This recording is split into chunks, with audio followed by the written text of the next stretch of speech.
I'm Josh Court and this is Matthew Coulson and welcome to the Premier Live. So this weekend we saw the debut of Yanuaz for United and he scored... Young superstar. Yeah, and he scored 2 goals.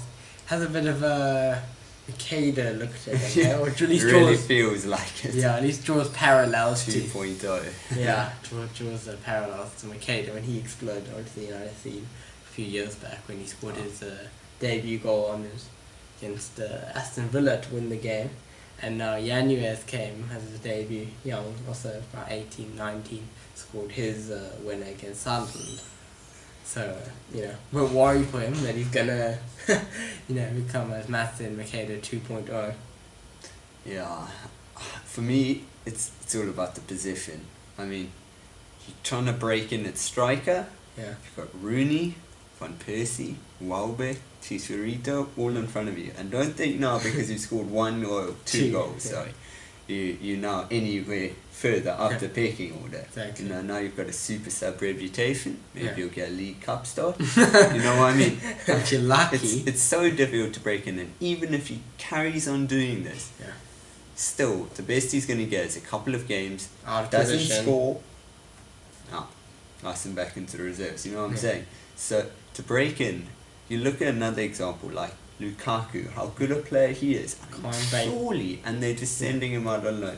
So how does Yanuaz have any chance? Even Van Persie and Rooney who are... Yeah, I know, who are better than Torres. So for me, I think it's going to be a couple of years of frustration maybe for United fans if he keeps getting these goals and then sent out on loan, prove himself like that. But in the end, you could even see the goalkeeper situation where they do nothing wrong, Lindegaard and Foster, and then they go, no, actually we'll just go buy some else. Yeah, sure. It's difficult, it's really difficult. On to the second talking point, we saw Spurs get dismantled at home with unlikely West Ham. I think dismantled's a good choice of word. Because, if you watch the game, you'll see that Spurs actually had majority possession and they were probably the better team across the 90 minutes. And they had their chance just before West Ham scored, where Defoe got one around just the line and had his shot saved. And then obviously West Ham got the first. And once Spurs just a note on Defoe quickly. I think that's always been the bane of his career almost. That he's almost in the first team. You know what I mean? He's so close, and then something like that happens. He gets his chance, and he doesn't just misses. Something like that, and then he's back on the bench. It's been his career story for the last few years. Fortunate. So then obviously once Spurs went 1-0 down, they had to press, leave space behind, 2-0, 3-0. And Spurs, similar to Arsenal, are a team that when they get a 1-0 lead, they're really good at holding it because of the positions and the formation that they play. I mean, Arsenal and Spurs, they both play very rigid formations. Arsenal particularly with their deep system. Spurs also give a lot of protection to their players. So, it's difficult when you go down 1-0. And you're playing like you're defending yourself. I mean, you start pressing, and you see something like the West Ham game for Spurs. You see Arsenal against Aston Villa. You see even West Brom. I mean, they were lucky to come up when Arsenal pressed.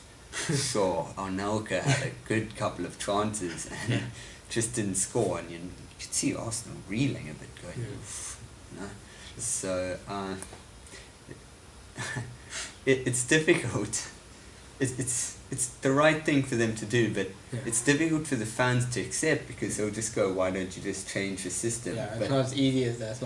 It's not just change the system. I mean, that's not realistic. You can't from game to game go, today we're going to play. Even if you change the formation, because people say to change what the players are doing completely, it's just as much as a risk, to be honest. Exactly. And I don't think there's enough teams like West Brom, West Ham, Aston Villa who can defend deep and hold out and sort of have that 50-50 situation, who's going to score first, for it to be that much of a concern.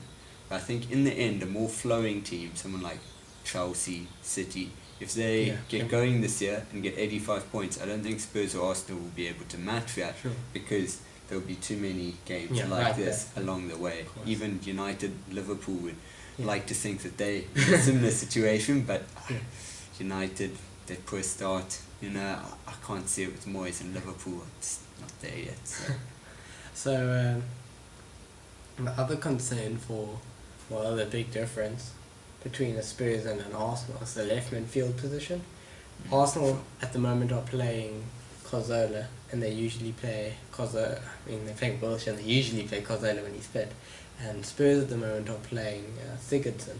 And Sigurdsson likes to come in as a second striker almost in front, in between, not in between, but finding space between Eriksson and Defoe or Soldado, where Wilshere comes in pretty much in that attacking centre mid area and giving space for someone like Gibbs to get up, and having no left mid for either team, which is a similar, at the same time, a difference in positional play for the movement. The other slight difference is that the two holding mids for Arsenal tend to hold, and you'll see the opposition get the ball in space, and you think, now they go, you know, the three players running forward, and then suddenly you see this wall of 6 Arsenal players. But for Spurs, it's a little more progressive. Yeah. You have people like Paulinho who try and shut it down early, which Gets was up a better. lot more. Who knows? Sure. Yeah. And also, we have the problem for Spurs is they have Defoe and Soldado. They don't even have a complete striker. You know what I mean? Like they don't know which striker. Yeah, both teams are based for one striker, no doubt. So on Arsenal are just using Giroud because Bentner's not exactly of the same quality. The question, of course, is it the right system for these two teams to play?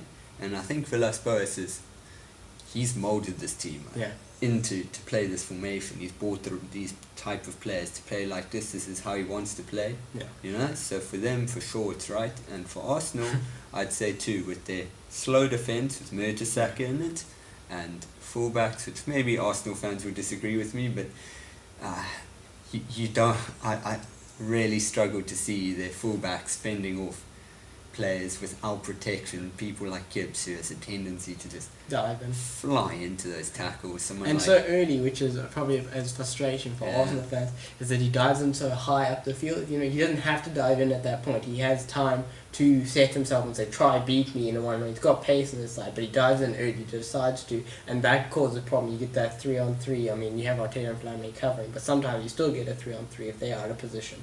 But now with the cover, you know, so for me, and then you have enough players up top. You see their silky skills between them, the flicks and the understanding. So they can break down teams, and I think it is the right system for Arsenal too.